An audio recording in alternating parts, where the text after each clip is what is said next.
गुजरात का किशन भारवाड़, झारखंड का रुपेश कुमार पांडे, दिल्ली में हीरालाल, केरल में शरद चंद्रन और कर्नाटक में दिलीप और हर्षा। देश भर में हिंदुओं की मॉब लिंचिंग और हत्या की ये सारी घटनाएं एक भयानक भविष्य की चेतावनी हैं। इनमें 3 बातें विशेष रूप से महत्वपूर्ण हैं। पहला, इन घटनाओं की बारंबारता यानी फ्रीक्वेंसी बढ़ती जा रही है। पहले ऐसी घटनाएं हर कुछ महीने पर होती थीं, अब हर कुछ दिन में होने लगी हैं। पहले आप एक को पहले भूलते थे, तब अगली होती थी। आज आप एक पर अपना क्षोभ व्यक्त कर रहे होते हैं, तब तक अगली हो जाती है। अभी हमलों की संख्या बढ़ रही है, कल को आकार भी बढ़ेगा।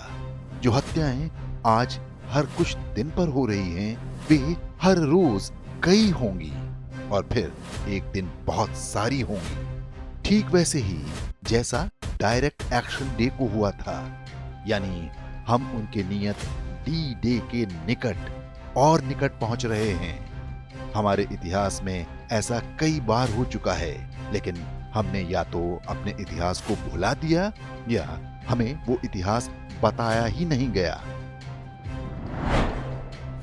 दूसरा, इन घटनाओं के लिए उकसावे का स्तर लगातार कम होता जा रहा है। इसके लिए किसी को कमलेश तिवारी की तरह नेशनल नेटवर्क पर कुछ बोलना जरूरी नहीं रह गया। आज एक फेसबुक पोस्ट पर सरस्वती पूजा के विसर्जन पर स्कूलों में यूनिफॉर्म लागू करने का समर्थन करने पर हत्याएं होने लगी हैं। इन घटनाओं के लिए प्रोवोकेशन आगे जाकर और कम होगा। आप उनसे जरा सी भी असहमति व्यक्त करेंगे, यहां तक कि सिर्फ मन में असहमति रखेंगे, तो भी उनके निशाने पर आ जाएंगे। इसके बाद शुरू होगा अगला चरण, जब आपको उनकी ओर से बोलना होगा। यदि आप उनकी ओर से नहीं बोलेंगे तो चुप रहने के लिए भी उनके निशाने पर आ जाएंगे। फिर दबाव आएगा कि उनकी ओर से लड़ना भी होगा। यदि आप उनकी ओर से नहीं लड़ेंगे, उनके झुंड में शामिल नहीं होंगे, यानी कन्वर्ट नहीं होंगे, तो भी आप उनके निशाने पर होंगे। आप जिस लड़ाई से बचना चाहते हैं, वो आपके घर के दरवाजे तक पहुंच चुकी है। ये वो लड़ाई है जो आपको लड़नी ही है। यदि इधर से न लड़े, तो आप या आपके बच्चे उधर से लड़ेंगे।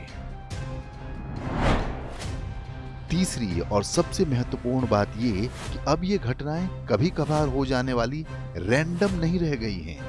अब ये बहुत फोकस्ड हो गई हैं। पूरी योजना के साथ हिट लिस्ट बनाकर टारगेटेड किलिंग हो रही हैं। हजारों लोगों ने स्कूलों में मजहबी लिबास के विरोध में प्रदर्शन किया। उनमें से एक जो अधिक विजिबल था, उसको मार डाला। यानी एक संदेश दिया गया है, जो भी प्रतिकार करेगा उसकी हत्या कर दी जाएगी। ये हिंदू समाज द्वारा प्रतिकार के मनोबल तोड़ने का एक सस्ता और आसान उपाय है।